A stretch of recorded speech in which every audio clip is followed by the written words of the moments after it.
থাকে, সে আমাদের ভাই। আসুন আর ইত্তেহাদ মাল ইখতিলাফের পথ ধরে আজকের অনুষ্ঠান শুরু করতে যাচ্ছি। সম্মানিত উপস্থিতি, গুয়ারেখা সিকদারবাড়ি জামে মসজিদের উদ্যোগে এক বিরাট মাহফিল, আপনারা সবাই অবগত আছেন। উক্ত মাহফিলে প্রধান অতিথির আসন গ্রহণ করিবেন বিশিষ্ট ইসলামী চিন্তাবিদ মুফাসসির কোরআন জনাব হযরত মাওলানা আব্দুর রহিম সাহেব। উক্ত মাহফিলে বিশেষ অতিথির আসন গ্রহণ করিবেন বিশিষ্ট ইসলামী চিন্তাবিদ তরুণ বক্তা জনাব হযরত মাওলানা শামসুজ্জামান সাহেব। এছাড়াও আরো অন্যান্য উলামায়ে কেরামগণ তাশরীফ আনিয়া ওয়াজ ও নসিহত পেশ করিবেন। ইসলাম প্রিয় তাওহীদি জনতা, এ পর্যায়ে আমাদের অনুষ্ঠানের শুরু করে যাচ্ছি। প্রথমে রয়েছে কোরআনে কারীম থেকে তেলাওয়াত, যে কোরআনে কারীম থেকে তেলাওয়াত করেছিলেন কারি আব্দুল বাসেত। আমেরিকার জমিনে, যে আমেরিকার জমিন এখনো আমরা মুসলমান যারা আছি তারা ঘৃণা করে ওইভাবেও বলবো না, কিন্তু আমরা তারপর ওয়েস্টার্ন কান্ট্রির কোন জিনিস আমরা গ্রহণ করতে চাই না। সেই আমেরিকার জমিনে কারি আব্দুল বাসেত তেলাওয়াত করে নিয়েছিলেন মাত্র 5 মিনিটের সময়। এত সুমধুর কণ্ঠে তেলাওয়াত করেছিলেন। মিশরের খতিব তাকে নিয়ে গেছিল, সেখানে যত লোক ছিল আধা ঘন্টা সময় তেলাওয়াত করেছিল, তারপরও তার তেলাওয়াত শেষ হয় নাই। এত সুন্দর তেলাওয়াত, যে তেলাওয়াত শুনে আমাদের প্রত্যেকের অন্তরে এত সুন্দর বাড়ি দ্বারা চলে যায়, যে অন্তরে এত সুন্দর আল্লাহ তাআলাকে পাওয়ার জন্য মন উতলা হয়ে যায়। আজকে পৃথিবীতে প্রত্যেকটা মানুষ অনেক দিন পর্যন্ত যারা এখনো বেঁচে আছেন, 20 বছর 30 বছর সূরা ফাতিহা শুনতে শুনতে বড় হয়ে গেছেন, তারপরও সূরা ফাতিহার সেই সুমধুর কণ্ঠ এখনো আমাদের কানে বাজে। যত কোরআন শুনি অত কোরআন শুনতে মনে চায়। সম্মানিত উপস্থিতি, এই পর্যায়ে ঐশী বাণী আল কোরআনুল কারীম থেকে তেলাওয়াত নিয়ে আসছেন অত্র এলাকার সন্তান হাফেজ আনিসুর রহমান। হাফেজ আনিসুর রহমান।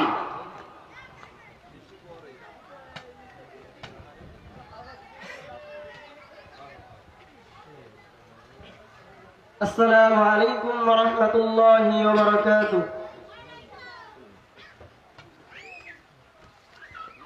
أعوذ بالله السميع العليم من الشيطان الرجيم.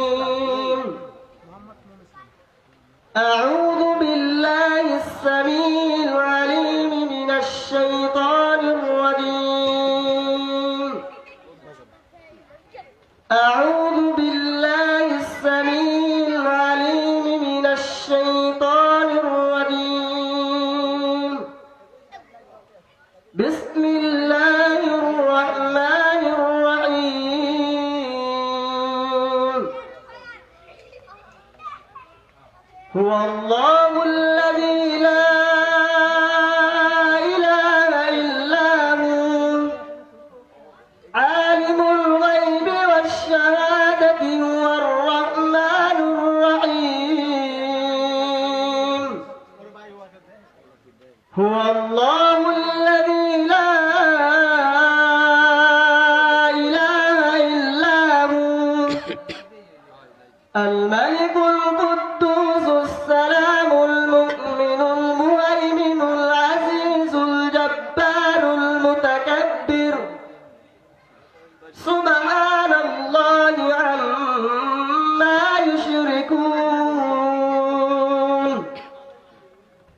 هو الله الخالق البارئ المصور له الأسماء الحسنى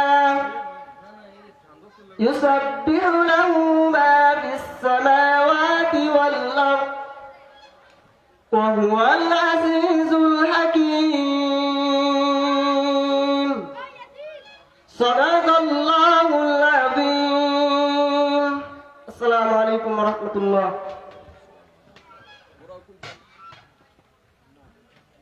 সম্মানিত উপস্থিতি,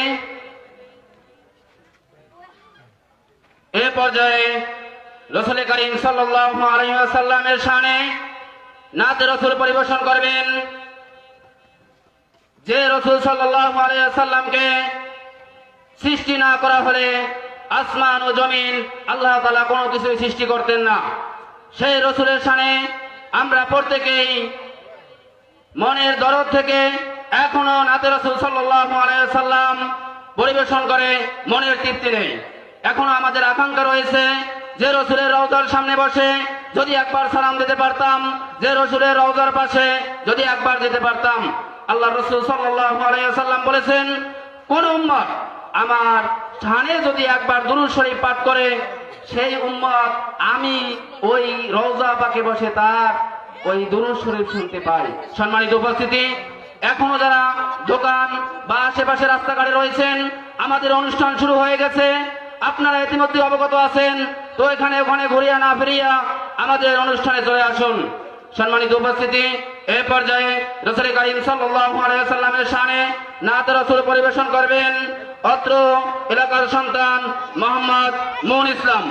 অত্র এলাকার সন্তান মোহাম্মদ মুন ইসলাম।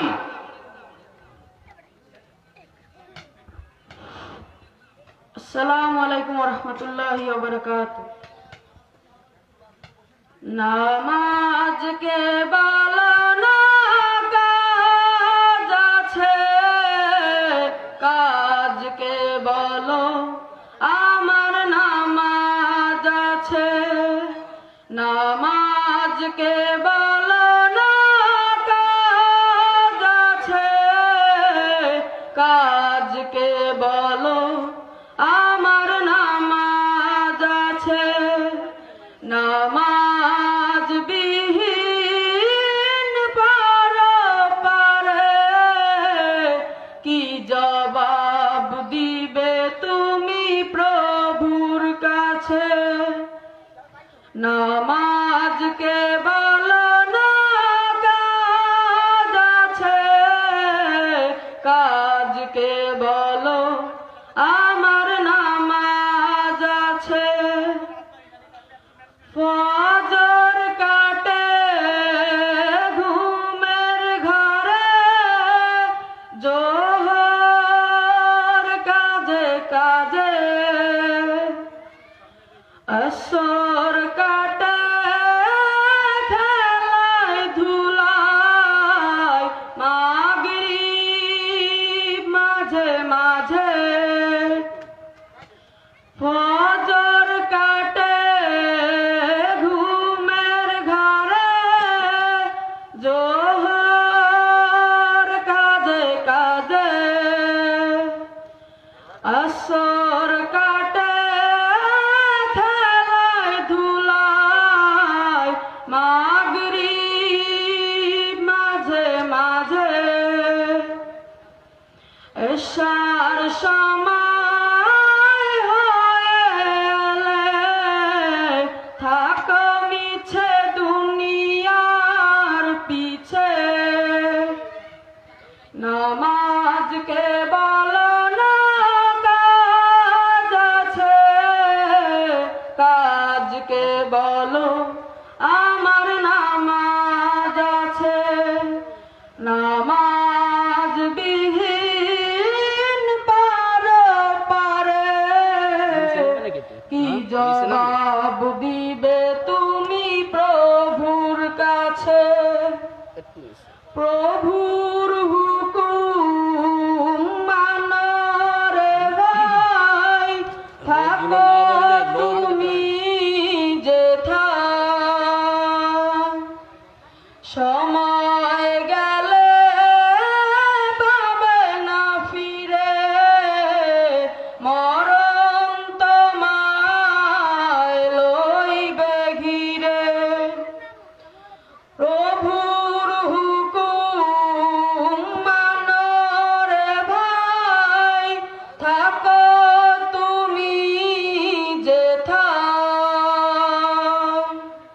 সময় গেলে পাবে না ফিরে, মরণ তোমায় লইবে ঘিরে। জেনে রেখো মরণ তোমার অতি কাছে। নামাজকে বলো না কাজ আছে, কাজকে বলো আমার নামাজ আছে, নামাজ বিহীন পারে কি জবাব দিবে তুমি প্রভুর কাছে? নামাজকে বলো না কাজ আছে, কাজকে বলো আমার নামাজ আছে, নামাজকে বলো না কাজ আছে, কাজকে বলো আমার নামাজ আছে। আসসালামু আলাইকুম। মাশাআল্লাহ, আলহামদুলিল্লাহ, সুন্দর একটি গজল পরিবেশন করেছেন। কাজকে বলো আমার নামাজ আছে, নামাজকে বলো না আমার কাজ আছে। কত সুন্দর বাড়িধারা, সুন্দর কণ্ঠ। আমরা আসলেই বুঝতে পারি না, আমরা কর্মব্যস্ততা এমন হয়ে গেছি, আমরা নামাজের গুরুত্ব দেই না, অথচ কাজের গুরুত্ব আমাদের কাছে বেশি। সম্মানিত উপস্থিতি, আল্লাহ রাব্বুল আলামিনের রহমত আমাদের উপর আসছে, তো আশা করা যায় আল্লাহ রাব্বুল আলামিন আমাদের তাফসীরুল কোরআন মাহফিলকে কবুল করে নেবেন। সবাই বলে আমিন। আসলে দুর্যোগপূর্ণ এলাকায় আজকে জানি না, মানে মনের বসা নাই। যাই হোক, এ পর্যায়ে আপনাদের সম্মুখে জিকির ও আলোচনা পেশ করবেন। আল্লাহ তাআলা বলছেন, মুমিনের অন্তরে সর্বদা জিকির থাকে। মুমিনের অন্তর এমন থাকবে, মুমিন যে জায়গায় থাকুক না কেন, সে যদি ঘুমের মধ্যেও থাকে, তার অন্তরের ভিতরে জিকির থাকবে, সেই হইল মুমিন। সম্মানিত উপস্থিতি, এই পর্যায়ে আপনাদের সম্মুখে জিকির ও আলোচনা পেশ করবেন বিশিষ্ট ইসলামী চিন্তাবিদ জনাব হযরত মাওলানা ওহিদুজ্জামান সাহেব, জনাব হযরত মাওলানা ওহিদুজ্জামান সাহেব। আমি হযরতকে মূল্যবান আলোচনা পেশ করার জন্য অনুরোধ জানাচ্ছি।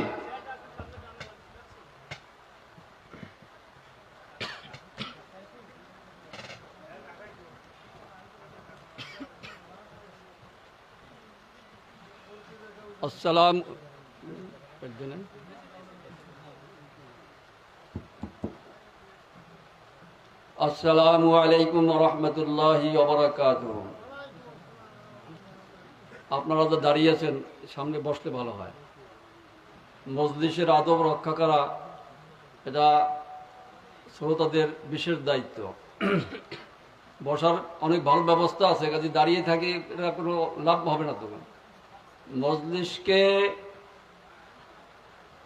সফল করার জন্য সুন্নতের আমল বিশেষ জরুরি।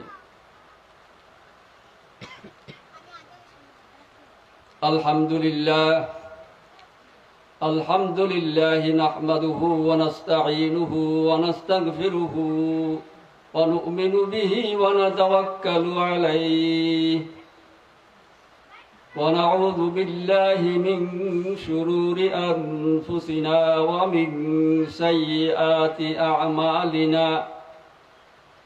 من يهده الله فلا مضل له ومن يضلله فلا هادي له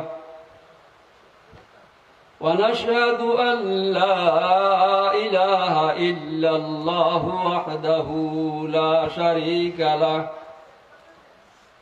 ونشهد أن سيدنا ومولانا محمدا عبده ورسوله أرسله إلى كافة للناس بشيرا ونذيرا وداعيا إلى الله بإذنه وسراجا وقمرا منيرا. أما بعد فأعوذ بالله من الشيطان الرجيم. بسم الله الرحمن الرحيم.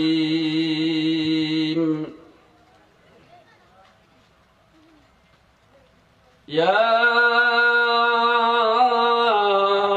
أيها الذين آمنوا ادخلوا في السلم كافة ولا تتبعوا خطوات الشيطان إنه لكم عدو مبين.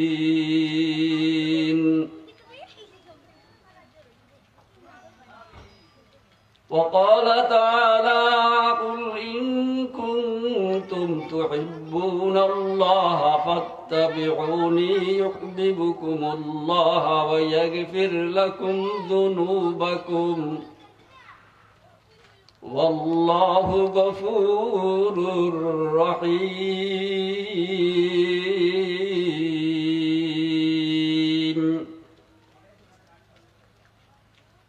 وقال رسول الله صلى الله عليه وسلم من أحب سنتي فقد أحبني ومن أحبني كان معي في الجنة أو كما قال عليه الصلاة والسلام.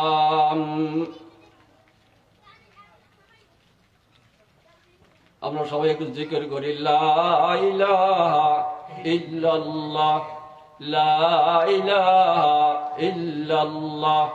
মহব্বতের সাথে বলি লা ইলাহা ইল্লাল্লাহ লা ইলাহা ইল্লাল্লাহ লা ইলাহা ইল্লাল্লাহ লা ইলাহা ইল্লাল্লাহ লা ইলাহা ইল্লাল্লাহ লা ইলাহা ইল্লাল্লাহ লা ইলাহা ইল্লাল্লাহ লা ইলাহা ইল্লাল্লাহ লা ইলাহা ইল্লাল্লাহ লা ইলাহা ইল্লাল্লাহ লা ইলাহা ইল্লাল্লাহ লা ইলাহা ইল্লাল্লাহ লা ইলাহা ইল্লাল্লাহ লা ইলাহা ইল্লাল্লাহ লা ইলাহা ইল্লাল্লাহ মুহাম্মাদুর রাসূলুল্লাহ সাল্লাল্লাহু আলাইহি ওয়াসাল্লাম। আল্লাহ পাকের দরবারে লাখো কোটি শুকর যে মহান আল্লাহ তাআলা আমাদেরকে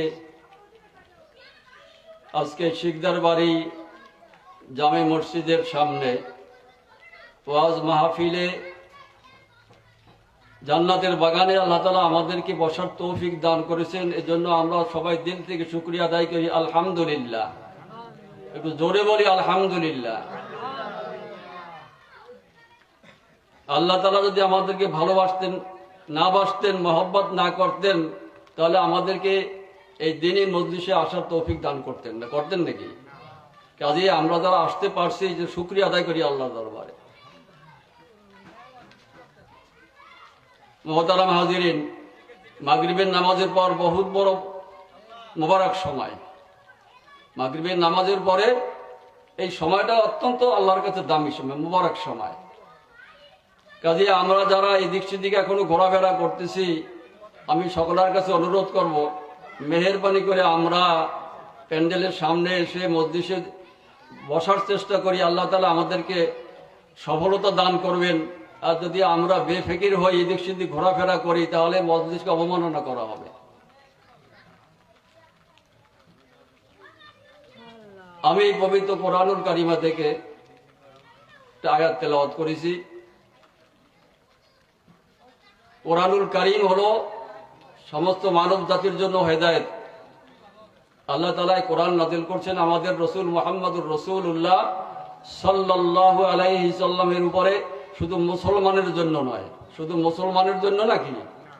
এই কোরআন আল্লাহ নাযিল করেছেন সারা দুনিয়ার সমস্ত মানুষের জন্য। ইহুদি হোক, খ্রিস্টান হোক, বৌদ্ধ হোক, হিন্দু হোক, অন্য যে কোনো ধর্মাবলম্বী হোক না কেন, সকলের জন্য এই কোরআনুল কারীম আল্লাহ তাআলা হেদায়েতের জন্য বানাইছেন। তো আল্লাহ তাআলা পবিত্র কোরআনে কারিমে ঘোষণা করতেছেন, ইয়া আইয়ুহাল্লাযীনা আমানু দুখুলু ফিস সিলমি কাফা। হে ঈমানদারেরা, আল্লাহ ঈমানদারকে খুব বেশি পছন্দ করেন। এই জন্য আল্লাহ তাআলা কোরআনুল কারীমের ভিতরে বিভিন্ন জায়গায় ঈমানদারকে ডাকছেন, হে ঈমানদারেরা। ঈমানদারের সাথেই আল্লাহ পাকের সম্পর্ক, গভীর সম্পর্ক। একজন মোমেন বান্দা, ঈমানদার বান্দার জন্য আল্লাহ তাআলা জান্নাত সাজাইছেন, এই দুনিয়া সাজাইছেন মোমেনের জন্য, কাফের মুশরিকের জন্য না। মোমেন বাদশার যার, আর যারা আছে এরা এই বাদশার জন্যই কি, এরা সব কিছু ভোগ করবে, খাবে, চলাফেরা করবে, সূর্যের আলো পাবে, চন্দ্রের আলো পাবে, বাতাস পাবে, সব কিছুই পাবে। কিন্তু আসল হলো মুসলমানের জন্য, ঈমানদারের জন্য, মোমেনের জন্য। এই জন্য আল্লাহ তাআলা ঈমানদারকে ডাক দিয়ে বলতেছেন, ইয়া আইয়ুহাল্লাযীনা আমানু উদখুলু ফিস সিলমি কাফা। হে ঈমানদারেরা, তোমরা ইসলামের মধ্যে পরিপূর্ণ দাখিল হও। পরিপূর্ণ, আংশিক ইসলাম পালন করবে আর আংশিক পালন করবে না, এটা আল্লাহ পাক পছন্দ করেন না। এই জন্য বলছেন উদখুলু ফিস সিলমি কাফা, তোমরা ইসলামের মধ্যে দাখিল হও, প্রবেশ করো পরিপূর্ণ। তারপরে আবার আল্লাহ বলছেন, ওয়ালা তাত্তাবিউ খুতুওয়াতিশ শাইতান, তোমরা শয়তানের ইত্তেবা করিও না, শয়তানের আনুগত্য করিও না, ইত্তেবা করিও না, অনুসরণ করিও না। সঙ্গে সঙ্গে বলছেন, ইন্নাহু লাকুম আদুউম মুবিন, নিশ্চয়ই শয়তান তোমাদের প্রকাশ্য দুশমন। শয়তান তোমাদের প্রকাশ্য দুশমন। এই জন্য মুহতারাম হাজিরিন, আল্লাহ তাআলা আমাদেরকে মুসলমান বানাইছেন, আর আখিরি নবী মুহাম্মদুর রাসূলুল্লাহ সাল্লাল্লাহু আলাইহি ওয়াসাল্লামের উম্মত বানাইছেন। আমাদেরকে আল্লাহ পাক অনেক ভালোবাসেন, মহব্বত করেন। তাই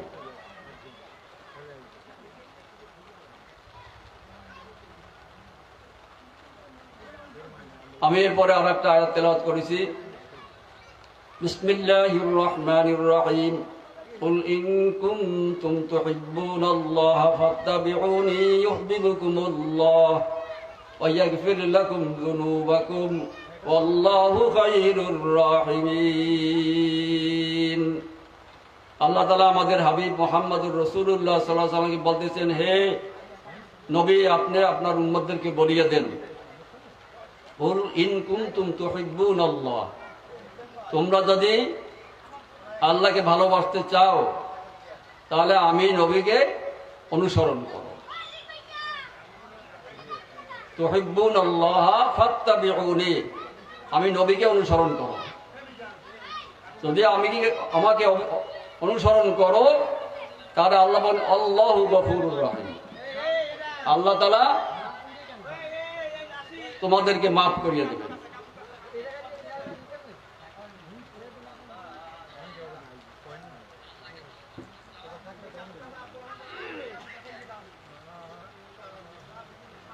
আল্লাহ রাব্বুল আলামিন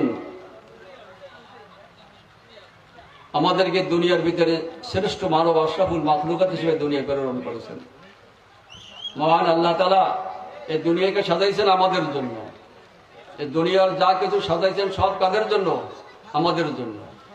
আর আমাদেরকে আল্লাহ তাআলা বানাইছেন আল্লাহ পাকের দাসত্ব করার জন্য, গোলামি করার জন্য। এই জন্যই আল্লাহকে পাইতে হইলে, আল্লাহর সঙ্গে বন্ধুত্ব স্থাপন করতে হইলে মুহাম্মদুর রাসূলুল্লাহ সাল্লাল্লাহু আলাইহি সাল্লামের অনুসরণ, অনুকরণ করতে হবে।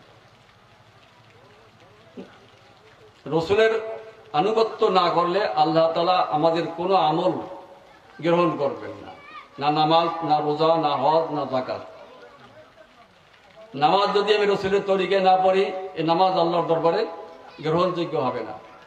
আমি রোজা যদি রসুলের তরিকায় না রাখি তাহলে রোজা আল্লাহর দরবারে কবুল হবে না, কোনো আমল কবুল হবে না যদি আমি সেটা মুহাম্মদুর রাসূলুল্লাহ সাল্লাল্লাহু আলাইহি সাল্লামের তরিকা অনুযায়ী না করি।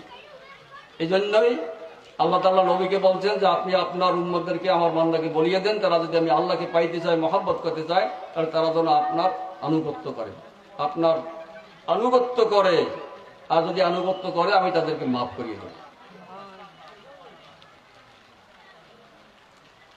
আজকে গুয়ারেখা শিকদার বাড়ি অত্যন্ত সুন্দর পরিবেশে মাহফিলের আয়োজন করা হয়েছে। দুঃখের বিষয়, এত পরিশ্রম করে, অক্লান্ত পরিশ্রম করে এই মাহফিলের আয়োজন করা হয়েছে, কিন্তু যদি শ্রোতা না থাকে তাহলে আয়োজন বিফল কিনা? আয়োজন বিফল না বিফল। এজন্য এরকম যদি একটা আয়োজন করার পরে সেই মসজিদ যদি ভরপুর না হয়, শ্রোতা যদি সেখানে না আসে, দিনী কথা বলার পরে যদি শ্রবণ না করে, তো আল্লাহ পাকের রহমত নাজেল হয় না, হয় নাকি? আল্লাহ পাকের রহমত পাইতে হইলে, আল্লাহ পাকে খুশি করতে হইলে আল্লাহ পাকের হুকুম অনুযায়ী করতে হবে। আমার মন যেরকম চায় সেরকম চললে আল্লাহ পাক খুশি হবেন না। রব চাই জিন্দিগি, মন চাই জিন্দিগি আল্লাহ পছন্দ করেন না। আমার মন, আমার মনের খায়েশ যেরকম চায় সেরকম চলা যাবে না। আল্লাহ তাআলা আমাদেরকে যেরকম বলছেন সেই রকম যদি আমি চলি, তাহলেই আল্লাহ তাআলা আমার উপরে খুশি হবেন। রাসূলুল্লাহ সাল্লাল্লাহু আলাইহি সাল্লামের অসংখ্য হাদিস থেকে একটা হাদিস তেলাওয়াত করেছি, মান আহাব্বা সুন্নতি ফাকাদ আহাব্বানি ওয়া মান আহাব্বানি কানা মাই ফিল জান্নাহ। আল্লাহ রাসূল বলেন, যদি কোনো ব্যক্তি আমার কোনো সুন্নতকে অনুসরণ করে, মান আহাব্বা সুন্নতি ফাকাদ আহাব্বানি ওয়া মান আহাব্বানি কানা মাই ফিল জান্নাহ, তাহলে সে আমার সঙ্গেই জান্নাতে যাইবে। সুবহানাল্লাহ। প্রত্যেকটি মানুষের জন্য সুন্নত আছে না নাই?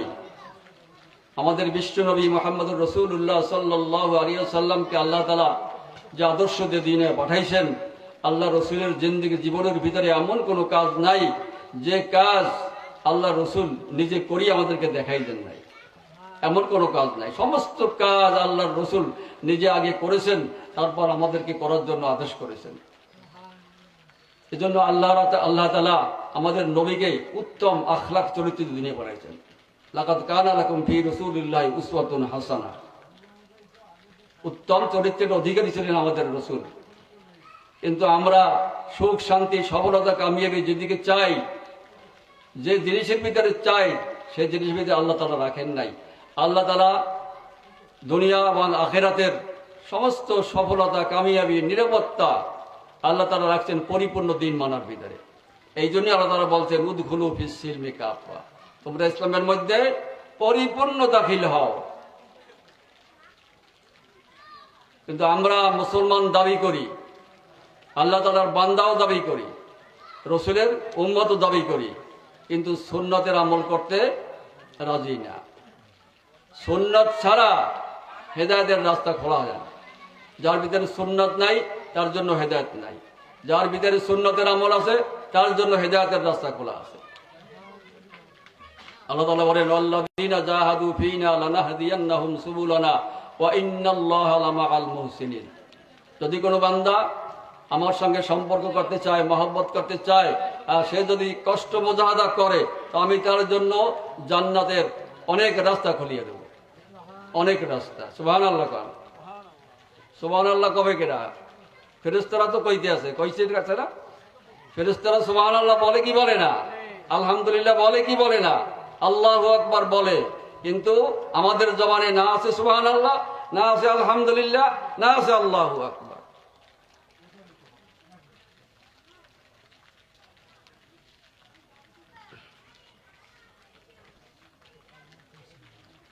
ইজান মুহতারাম হাজিরিন, আমরা যারা এখন এদিক সেদিক ঘোরাফেরা করতেছি, আমি সকলের কাছে বিশেষভাবে অনুরোধ করব, আমরা আল্লাহর দিকে মোতাওয়াজ্জহ হই।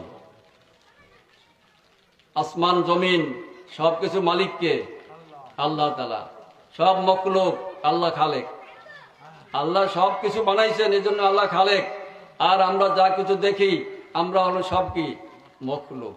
সব মখলুক, আলো বাতাস, পানি, আসমান জমিন, চন্দ্র সূর্য সব মখলুক। খালেক হলেন আল্লাহ। আজ আমরা যদি আল্লাহর দিকে মোতাওয়াজ্জহ হই, তাহলে আল্লাহ তাআলা আমাদের এবার রহমত নাযিল করবেন। আল্লাহ আমাদের উপরে রহমত নাজেল করবেন। আর যদি আমরা আল্লাহ পাকের রহমত থেকে নৈরাশ হয়ে যাই, এদিক সেদিক ছুটাপিটা করি, তাহলে আল্লাহ পাকের রহমত আমরা পাবো না। এই জন্য মহতারাম হাজিরিন, আপনাদের এই ওয়াজ মাহফিলে অনেক বক্তাকে দাওয়াত দেওয়া হয়েছে। বক্তারা সবাই উপস্থিত হয়েছেন ইনশাআল্লাহ। কি হয়েছেন কি হয়েছেন না? আমরা যদি তাদের জবান থেকে দিনই কিছু কথা, মূল্যবান কথা শোনার জন্য আগ্রহ প্রকাশ না করি, যারা ওয়াইজিন বক্তা যারা, তারা কাকে নিয়ে কথা বলবে, কার সামনে কথা বলবে? এই জন্য আপনারা যারা এদিক সেদিক ঘোরাফেরা করতেছেন, এদিক সেদিক ঘোরাফেরা না করে, সময় নষ্ট না করে অতি তাড়াতাড়ি আমাদের প্যান্ডেলের সামনে এসে স্টেজের সামনে বসার সুব্যবস্থা আছে, আপনারা এখানে আসেন, আসন গ্রহণ করেন। ওলামায়ে কেরাম উপস্থিত হয়েছেন, আপনাদের সামনে মূল্যবান কোরআন ও হাদিসের আলোকে আলোচনা করবেন। এই আলোচনার দ্বারা আল্লাহ তাআলা আমাদেরকে হেদায়েতের রাস্তা খুলিয়ে দেবেন।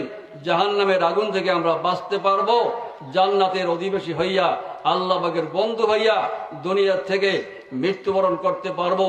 আর যদি আমরা এদিক সেদিক ঘোরাফেরা করি, মনের খায়েশ পুরা করি, নফসের খায়েশ পুরা করি, আল্লাহর হুকুমের নাফরমানি করি, আল্লাহর আদেশ না মানি, নিষেধ না মানি, তাহলে আল্লাহ তাআলা আমাদের উপরে গোস্বা হইয়া, বেজার হইয়া, আমাদেরকে বন্ধু না বানাইয়া দুশ্মন বানাবেন। আর যদি বন্ধু না হইয়া আল্লাহর দুশ্মন হইয়া মৃত্যুবরণ করি, তাহলে জাহান্নামের আগুন ছাড়া কোনো রাস্তা থাকবে না। এই জন্য মহতারাম হাজিরিন, আল্লাহ পাকের বন্ধু হইতে সম্পর্ক করতে হবে আল্লাহর সাথে। আল্লাহকে যদি বন্ধু বানাইতে পারি, তাহলে আমার দুনিয়ায় কোনো জিনিসের অভাব থাকবে না। থাকবে নাকি? আমার মালিক যদি আল্লাহ হয়, তা আল্লাহ তো সব জিনিসের রক্ষণাবেক্ষণ তিনিই করেন, পরিচালনা তিনিই করেন, রিজিক তিনিই দান করেন, তানার হুকুম বহাল হবে। আর যদি আমরা আল্লাহ পাকের সঙ্গে নাফরমানি করি, আল্লাহ পাকের হুকুমকে পুরো না করি, তো আল্লাহ তাআলা আমাদের উপরে গোস্বা হয়ে যাবেন। আর গোস্বা হয়ে গেলে, মালিক যদি গোস্বা হয়ে যায়, তাহলে আমরা তার কি বন্ধু হইতে পারবো না।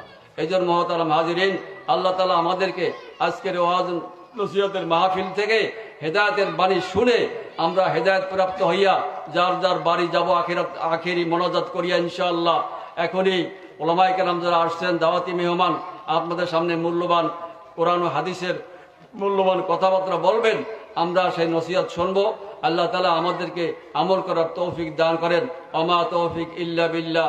আসসালামু আলাইকুম ওয়া রাহমাতুল্লাহি ওয়া বারাকাতুহু।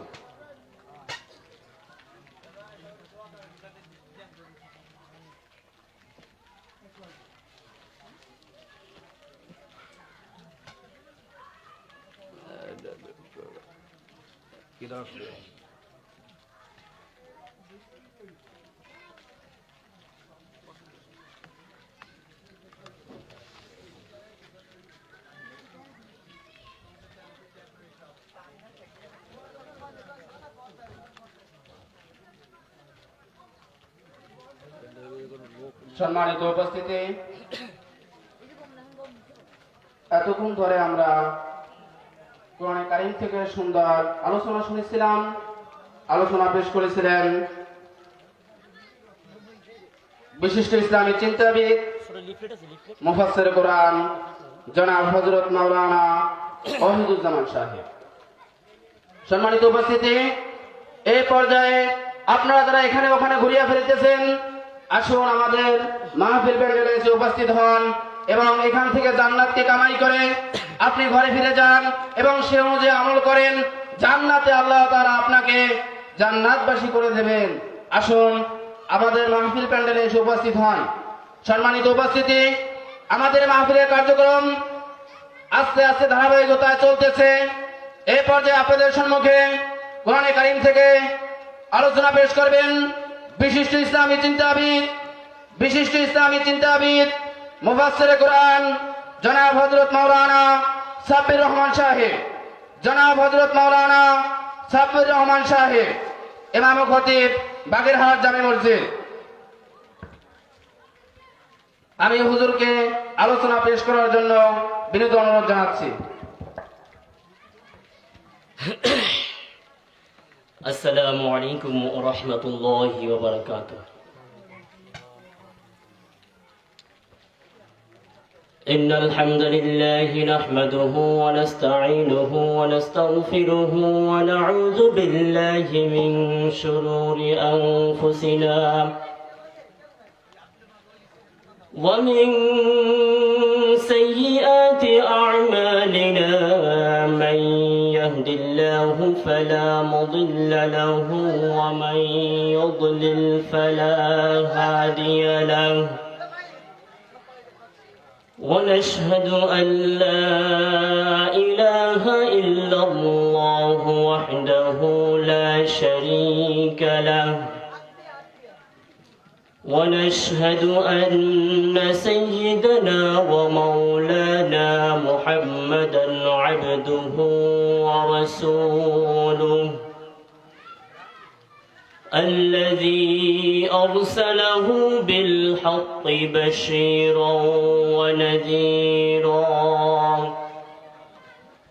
وداعيا إلى الله بإذنه وسراجا وقمرا منيرا فقد قال الله تعالى في كلامه المجيد والفرقانه الحميد أعوذ بالله من الشيطان الرجيم بسم الله الرحمن الرحيم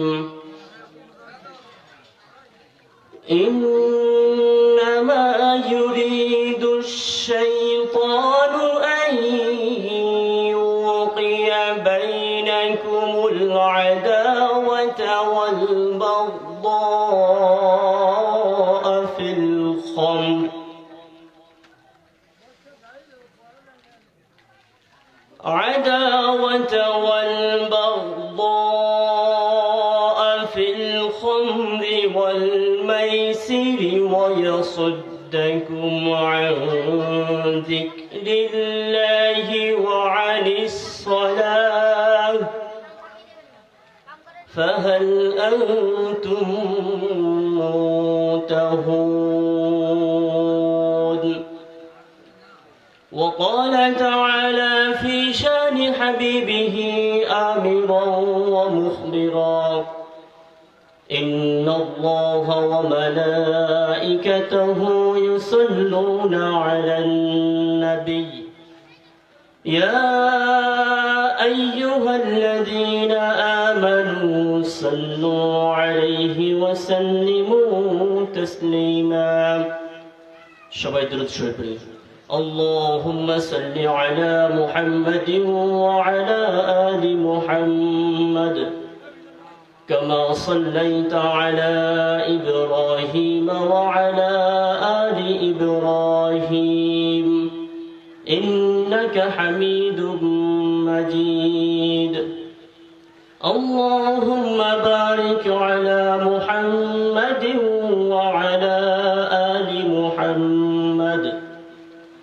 كما باركت على إبراهيم وعلى آل إبراهيم إنك حميد مجيد الحمد لله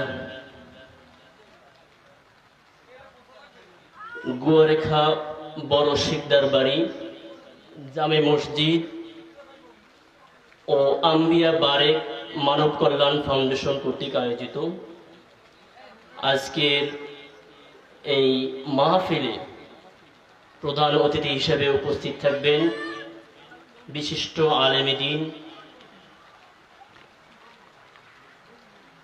জনাব হযরত মাওলানা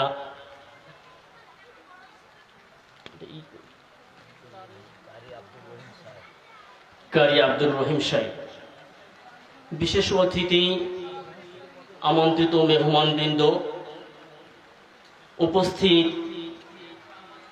মুসাল্লিয়ান ইকরাম, মুরব্বিয়ান ইকরাম, মহান আল্লাহ সুবহানাহু ওয়া তাআলার দরবারে লাখ কোটি শুকর জ্ঞাপন করছি, যেই মহান তাবারাকা ওয়া তাআলা এরকম একটা বিরূপ একটা পরিবেশে আমাদেরকে মুষ্টিমেয় কয়েকজন বান্দাদেরকে আল্লাহ পাক রব্বুল আলামিন কবুল করে মাহফিল প্রাঙ্গণে আসার এবং বসার মতো তৌফিক দান করেছেন।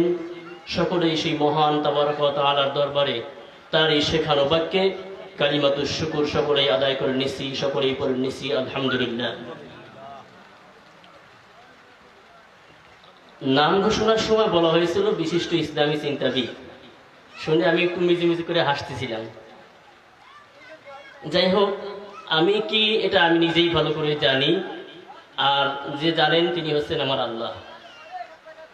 এজন্য আমি ফেরেশতারা যে কথা বলেছিল আল্লাহ পাক রব্বুল আলামিনের কাছে, আমিও সেই একই সুরে, ফেরেশতাদের সুরে, সেই একই সুরে বলতে চাই, সুবহানাকা লা ইলমা লানা ইল্লা মা আল্লামতানা, যে আমার আসলে কোনো যোগ্যতা অভিজ্ঞতা কিছুই নেই, যদি তিনি কিছু আমার মধ্যে আমার মুখ থেকে বলার জন্য তৌফিক দিয়ে দেন তাহলেই হয়তো বা কিছু বলা সম্ভব।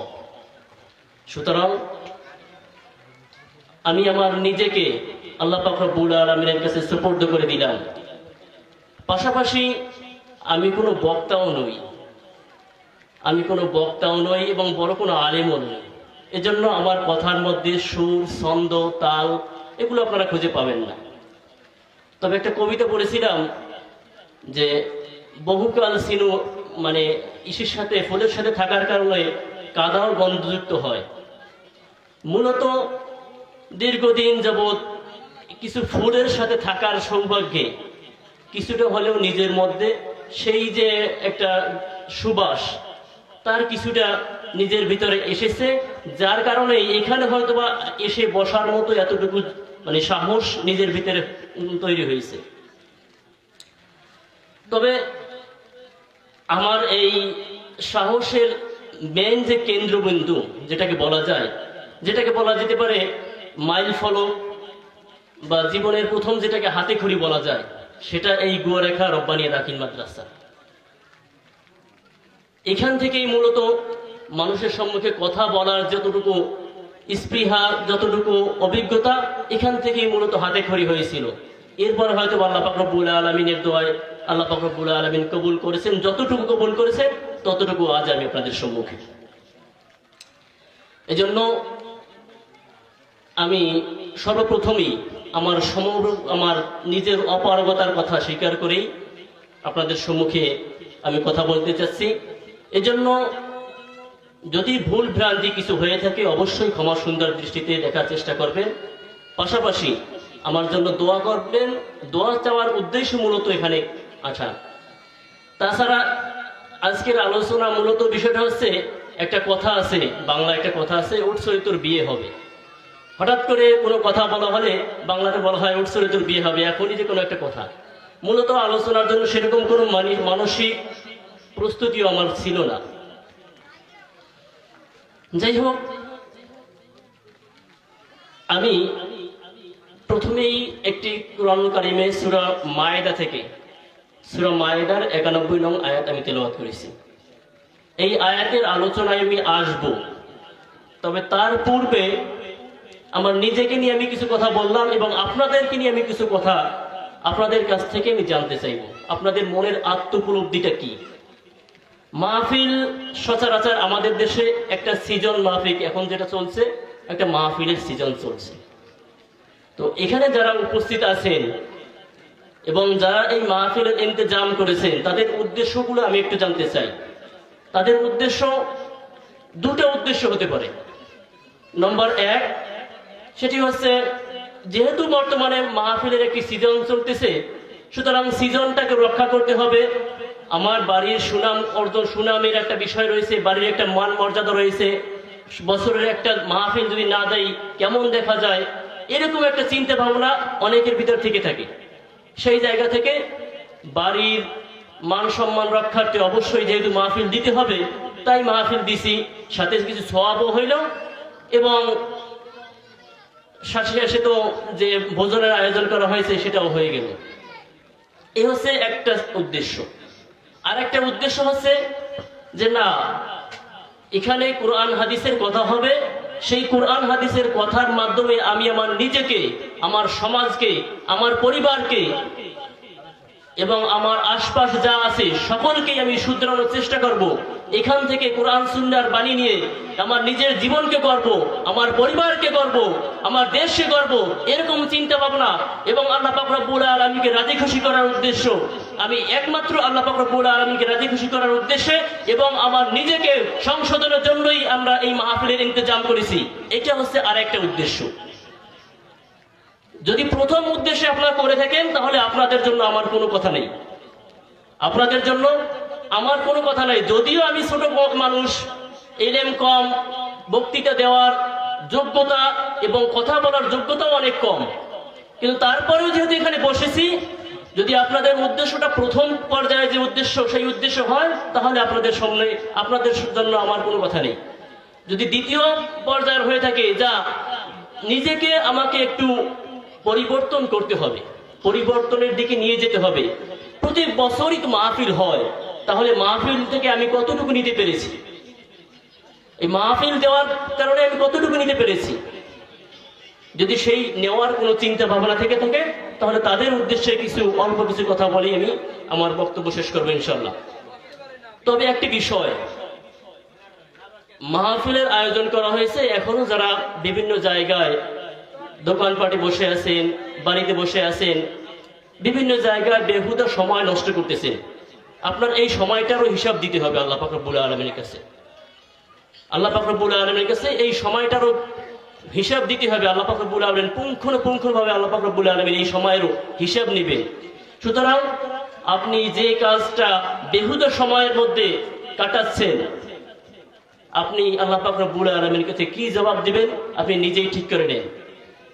আরেকদল লোক আছে যারা দূর থেকে তারা শুনতেছেন, আমি তাদেরকে উদ্দেশ্য করে বলবো, যেহেতু আপনি শুনতেছেন তাহলে মাহফিল প্যান্ডেলে এসেই বসে শোনাটা এটাই আপনার জন্য ভালো হবে এবং এটাই আপনার জীবনের জন্য কার্যকারী হবে। তার কারণটা হচ্ছিল আল্লাহ রাসূল সাল্লাল্লাহু আলাইহি ওয়াসাল্লাম হাদিসের মধ্যে বলছেন যে নাযালাত আলাইহিমুস সাকিনা, এখানে আল্লাহ পাক রব্বুল আলামিনের সাকিনা নাজিল হয়, প্রশান্তির একটা জায়গা। এই জায়গাটাই আপনি রাস্তায় বসে শুনছেন, দোকানে বা এই জায়গায় বিভিন্ন জায়গায় দাঁড়িয়ে বা বসে শুনছেন, এর ফলশ্রুতিতে আপনার কোনো প্রকারে এরকম কোনো সম্ভাবনা নেই যে আপনার উপরে কোনো প্রকার কোন রহমত বা সাকিনা নাজিল হবে। আল্লাহ রাসূল সাল্লাল্লাহু আলাইহি ওয়াসাল্লাম হাদিস থেকে যেটা পাওয়া যায়, এই যে বেষ্টনী আছে, এই বেষ্টনীকে ঘিরেই রয়েছে ফেরেশতারা। সুতরাং আমি সকলকে অনুরোধ করব, আমরা সকলেই মাহফিল প্রাঙ্গণে এসে বসার চেষ্টা করি। পরবর্তীতে বক্তা আছেন, তারা আলোচনা করবেন, তাদের আলোচনা শুনে আমরা আমাদের নিজের জীবনটাকে গড়ার চেষ্টা করবো ইনশাআল্লাহ। স্বাভাবিকভাবে আমাদের দেশে একজন লেখক ছিলেন, স্বনামধন্য একজন লেখক ছিলেন আব্দুল হাই। তার একটি প্রবন্ধে তিনি বলেছিলেন, বিলাতের অভিজ্ঞতা তিনি বলেছিলেন, নিজের দেশের সংকীর্ণ গণ্ডির মধ্যে থেকে নিজের দেশটাকে যত ভালো করে চেনা যায়, বাহিরে গিয়ে বিভিন্ন মানুষের সংস্পর্শ থেকে তাদের সাথে মিলে তাদের চিন্তা চেতনাকে দেখে নিজের দেশের মানুষকে বিচার করতে তার থেকে ভালো শেখে। স্বাভাবিকভাবেই জীবিকার তাগিদেই বলেন অথবা লেখাপড়ার জন্যই বলেন না কেন, বিভিন্ন সময় বিভিন্ন জায়গায় যেতে হয়েছে আমাদেরকে, আমাকেও তার ব্যতিক্রম কিছু নয়। বিভিন্ন জায়গার ফলশ্রুতিতে বিভিন্ন জায়গার মানুষের চিন্তা চেতনা, ধ্যান ধারণা, তাদের কর্মপদ্ধতি ইত্যাদি সম্পর্কে মোটামুটি হলেও কিছুটা ধারণা নিজের ভিতরে আছে। আপনাদের অত্র এলাকাতে ভারতীয় রেখায় আমার দীর্ঘদিন এই এলাকায় আমার পদাচারণা, সুতরাং এই জায়গার মানুষের সম্পর্কে কিছুটা হলেও নিজের মধ্যে নিজের তাদের চিন্তা চেতনা সম্পর্কে আমার ভিতরে কিছুটা হলেও ধারণা আছে। তো সেই জায়গা থেকে এবং আমার দৃষ্টিতে কিছু কমন কিছু সমস্যা আমার চোখের সামনে দেখা যায়, যেটা প্রায় অধিকাংশ জায়গায় বর্তমান সময়। যেহেতু আমি একটা মসজিদের ইমামতি করি, সেখানে অনেক সময় অনেক কিছু আমাকে দেখতে হয় এবং অনেক কিছু নিয়ে আমাকে সমাজে কথা বলতে হয়। তো সব থেকে বিষয়, এই যে বিষয়গুলোর মধ্যে দেখা গেছে মেইন যে তিনটি বিষয় মানে আমার চোখের সামনে উপর ফুটে ওঠে, সেটি হচ্ছে প্রথমত হচ্ছে মানুষের ভিতরে সালাত তথা নামাজের প্রতি উদাসীনতা চরম পর্যায়ে। নামাজের প্রতি উদাসীনতা চরম পর্যায়ের, এটা সর্বস্তরে, বৃদ্ধ, যুবক, কিশোর, সর্ব শ্রেণীর মানুষের মধ্যে সালাতের প্রতি উদাসীনতা, সালাত তরক করা, এটা চরম পর্যায়ে একেবারে। দ্বিতীয় যে কাজটি হচ্ছে সেটি হচ্ছে কিশোর এবং যুবকদের ভিতরে বর্তমান সময়ে বিশেষ করে মোবাইলের মাধ্যমে হোক আর অন্য কোনো কারণে হোক, জুয়া এবং মাদক ব্যাপক আকারে মহামারী আকারে ধারণ করছে।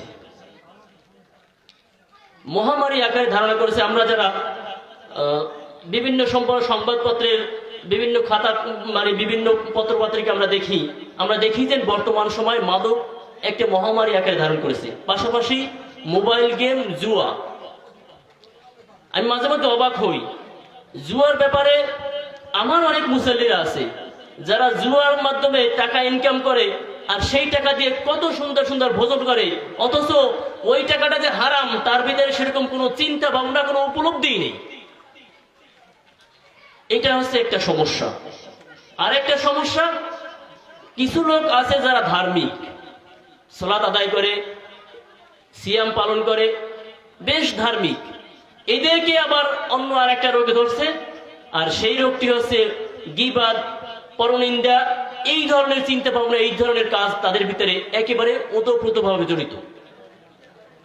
এগুলো কমন সমস্যা প্রায় সকল জায়গায়, শুধু এই এলাকায় এটা এরকমটা নয়, বরঞ্চ অধিকাংশ জায়গায়, আমি যত জায়গায় দেখেছি অধিকাংশ জায়গায় এই তিনটে সমস্যা আমার চোখের সামনে, আমার এই সামান্য জ্ঞানে যতটুকু ধরতে পেরেছি, এই তিনটে সমস্যা একেবারে ব্যাপক আকারে দেখা যায়।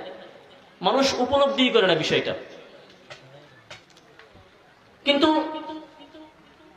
দেখা যাবে যে এই তিনটে বিষয় একজন মানুষকে আমাদের প্রত্যেককেই গ্রাস করে আছে কোনো না কোনো ভাবে।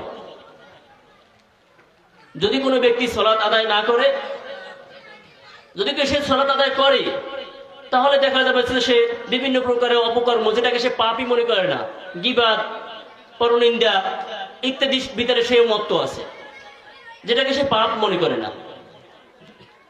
যার ফলশ্রুতিতে সে যে আমল করছে সেই আমলটাও ধ্বংস করে দিয়েছে সে তার ওই গীবাত, পরনিন্দার কারণে।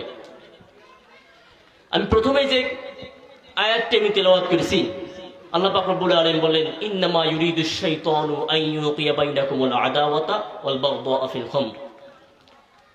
এখানে আল্লাহ পাক রব্বুল আলামিন শয়তানের একটি চালের কথা বলছেন। যে শয়তান চায়, কি চায়? শয়তান চায় তোমাদের ভিতরে দ্বন্দ্ব বাঁধাই দিতে, একের ভিতরে একজনের মধ্যে আরেকজনের মধ্যে। আদাওয়াত ওয়াল বাগদাআ ফিল খামর, এটা কি কিসের মাধ্যমে? সেটা হচ্ছে মদ এবং জুয়ার মাধ্যমে। মাদকতা সমাজের মধ্যে প্রচলন ঘটিয়ে দেবে।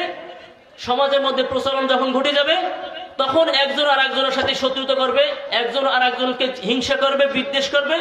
এইটা চায় শয়তান। ওয়াসুদ্দাকুম আন যিকরিল্লাহি ওয়া আনিস সালাহ, এবং সে চায় আল্লাহ পাক রব্বুল আলামিনের জিকির থেকে তোমাদেরকে সরিয়ে রাখতে এবং সালাত থেকে তোমাদেরকে দূরে সরিয়ে রাখতে চায়। শয়তান চায় সালাত থেকে দূরে সরিয়ে রাখতে এবং আল্লাহ পাক রব্বুল আলামিনের জিকির স্মরণ থেকে তোমাদেরকে দূরে রাখতে চায়।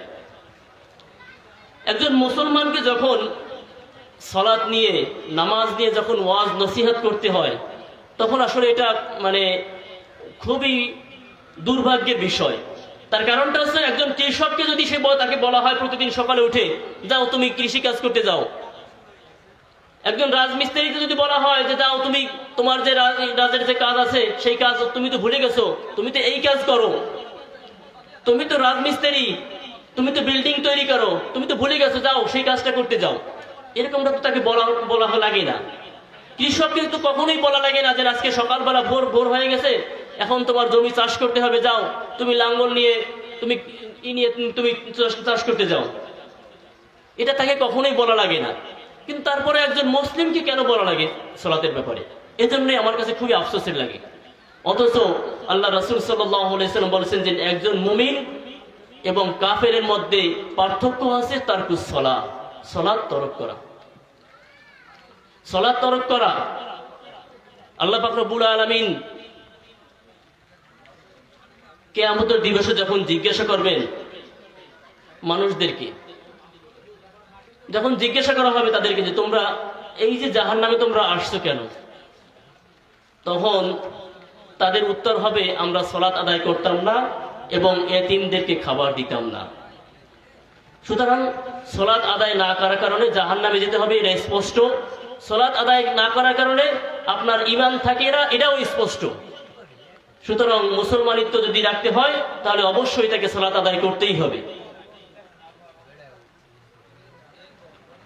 সুতরাং আমি এই বিষয়টা সম্পর্কে খুব বেশি একটা বলতে চাচ্ছি না, আমার উস্তাদ চলে আসছে, আমি তার সামনে কথা বলাটা আসলে একটা ঘাবড়ানোর মতো অবস্থা। আমি একটা বিষয়ে সংক্ষিপ্ত কিছু কথা বলতে চাই, সেটি হচ্ছে মাদকের ব্যাপারে।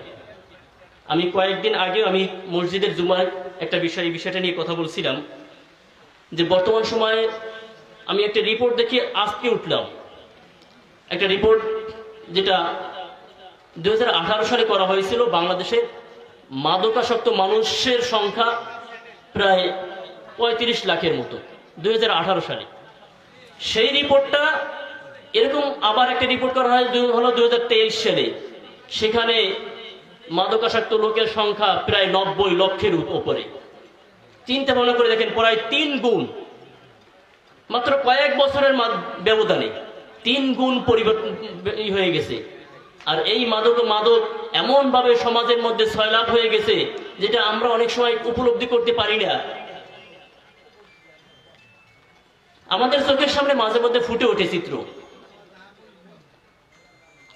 এজন্য মাদকের ব্যাপারে আল্লাহ রাসূল সাল্লাল্লাহু আলাইহি ওয়াসাল্লাম বলেছেন, যে ব্যক্তি মাদক বলতে যে কোনো হোক না কেন, নিষেধাজ্ঞ দ্রব্য যে ব্যক্তি ভক্ষণ করে তার 40 দিনের সালাত কবুল হয় না।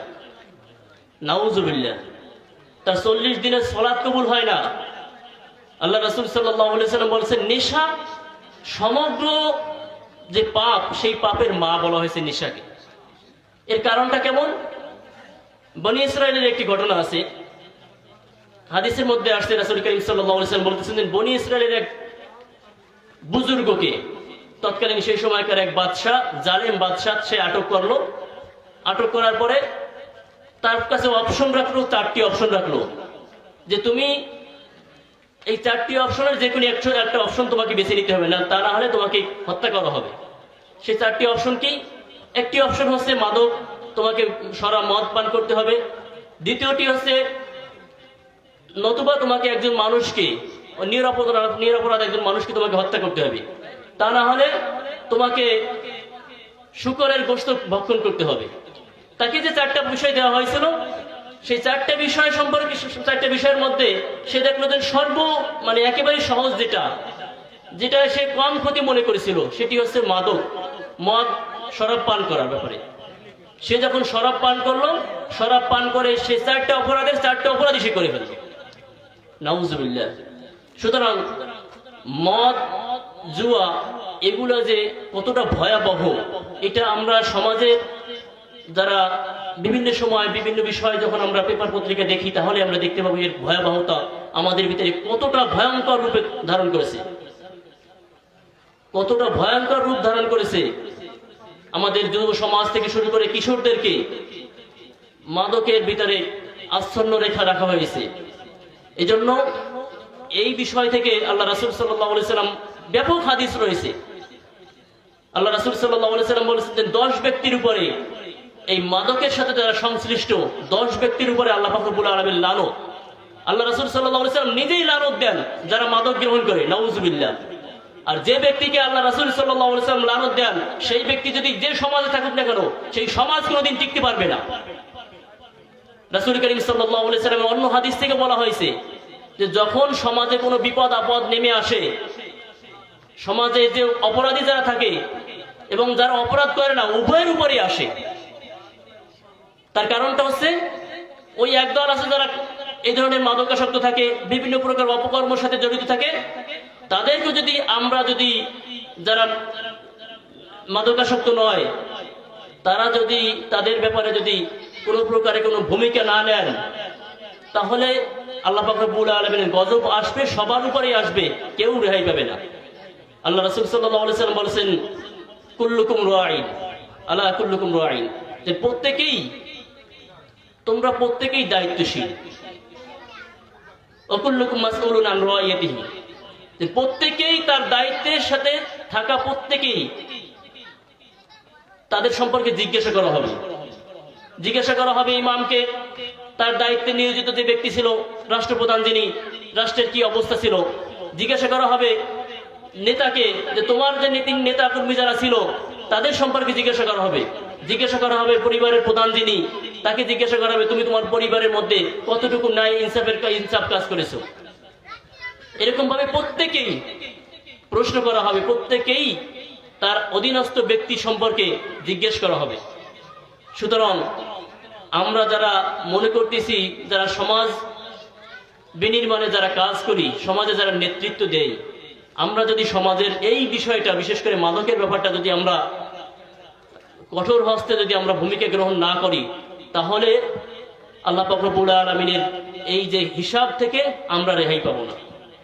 সুতরাং সমাজকে একটি সুন্দর এবং সুশৃঙ্খল সমাজ গড়তে হলে, পরিবারকে একটি সুন্দর পরিবার গড়তে হলে অবশ্যই আমাদেরকে মাদকের ব্যাপারে অবশ্যই একেবারে জিরো টলারেন্স যেটাকে বলা হয়, সেই পদক্ষেপ নিতে হবে।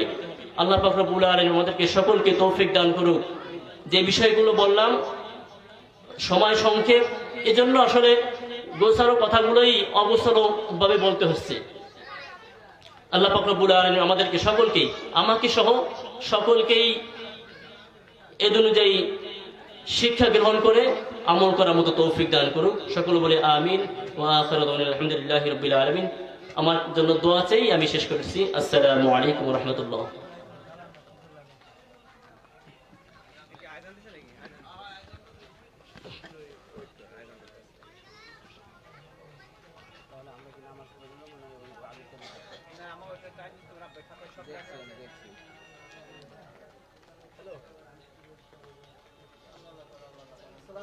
মাহাবিল আসছে।